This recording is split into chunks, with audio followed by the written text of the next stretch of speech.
حضرت سیدہ ام سلیم حضرت انس بن مالک کی والدہ، حضرت ابو طلحہ انصاری کی بیوی، آپ کا ایک بڑا ہی روح پرور حدیث شریف میں واقعہ ہے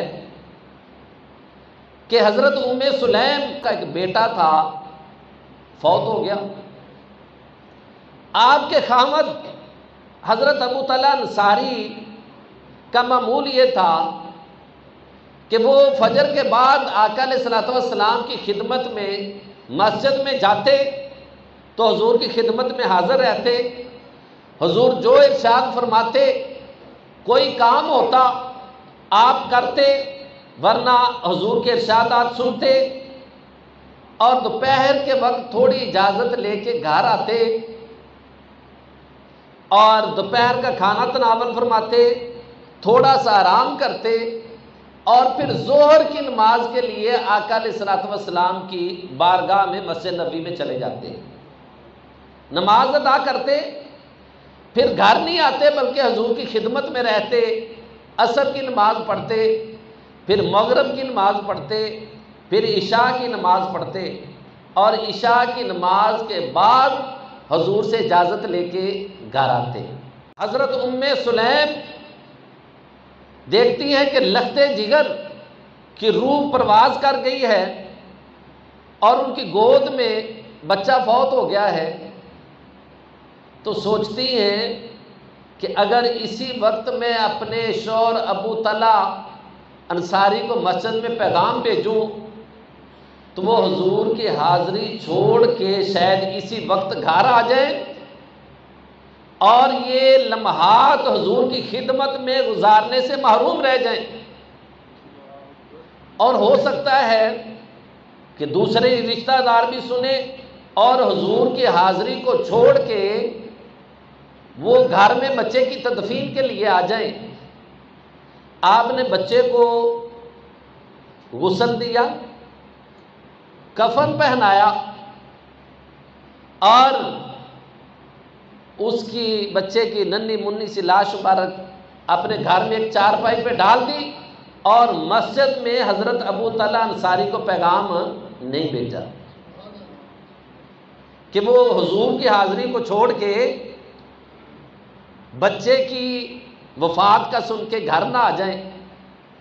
حضرت ابو طلحہ انصاری نے حسب معمول ظہر کی نماز، عصر کی نماز، مغرب کی نماز، عشاء کی نماز پڑھی اور حسب معمول فارغ ہو کے گھر آئے تو سیدہ ام سلیم نے اہل خانہ کو منع کیا تھا کہ ابو طلحہ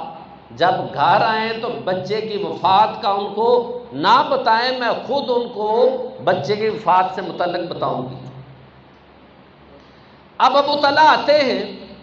ان کو کھانا پیش کرتی ہیں، وہ کھانا کھاتے ہیں اور بعد میں ان کے پاس بیٹھ جاتی ہیں اور کہتی ہیں اے ابو طلحہ، اگر آپ کا کوئی دوست، کوئی پڑوسی آپ کے پاس امانت رکھے اور آپ اس امانت سے نفع اٹھائیں اور کچھ عرصہ بعد جس کی وہ امانت ہو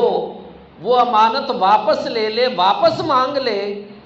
تو کیا تم خوشی سے امانت واپس کرو گے یا دل میں ملال آئے گا، دل پہ بوجھ آئے گا؟ تو حضرت ابو طلحہ انصاری کہنے لگے کہ جس محسن نے مجھے امانت دی میں نے فائدہ اٹھایا، اب جب وہ واپس مانگ رہا ہے تو میں خوشی سے دوں گا،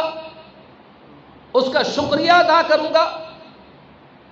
تو سیدہ ام سلیم کہنے لگی کہ ابو طلحہ پھر بات یہ ہے کہ اللہ تعالیٰ نے ہمیں بیٹا عطا فرمایا تھا، فرزند عطا فرمایا تھا، اللہ تعالیٰ کو جتنا منظور تھا وہ ہمارے پاس رہا، آج دوپہر کے وقت اللہ تعالیٰ نے وہ امانت ہم سے واپس لے لی، وہ بچہ ہمارا فوت ہو گیا ہے۔ اور پکڑ کے حضرت ابو طلحہ انصاری آپ نے بھی فرمایا کہ میں اللہ کی رضا پہ راضی ہوں۔ آپ نے دیکھا کہ جب ماں اتنی صابر شاکر ہے، صبر کر رہی ہے، تو میں تو پھر مرد ہوں، فرمایا کہ میں بھی اللہ کی رضا پہ راضی ہوں۔ تو حضرت ام سلیم ان کو بازو سے پکڑ کے بچے کے پاس لے گئی، اور پھر انہوں نے رات کے وقت اپنے بچے کی تدفین کی، اور صبح آقا علیہ الصلوۃ والسلام کی بارگاہ میں جا کے سارا معاملہ عرض کیا، تو حضور نے دونوں میاں بیوی کے لیے دعا فرمائی کہ اے میرے پروردگار، ام سلیم کو بھی صبر کا اجر عطا فرما اور ابو طلحہ کو بھی صبر کا اجر عطا فرما۔ یہ ہے صحابیات، ان کی تربیت اور شوہر اور خامد کی اطاعت۔ آج گھر میں ذرا مسئلہ ہو جائے، خامد ذرا تاخیر سے گھر میں پہنچ جائے، گھر میں کوئی تکلیف آ جائے، تو یہ بتانے کی ضرورت نہیں ہے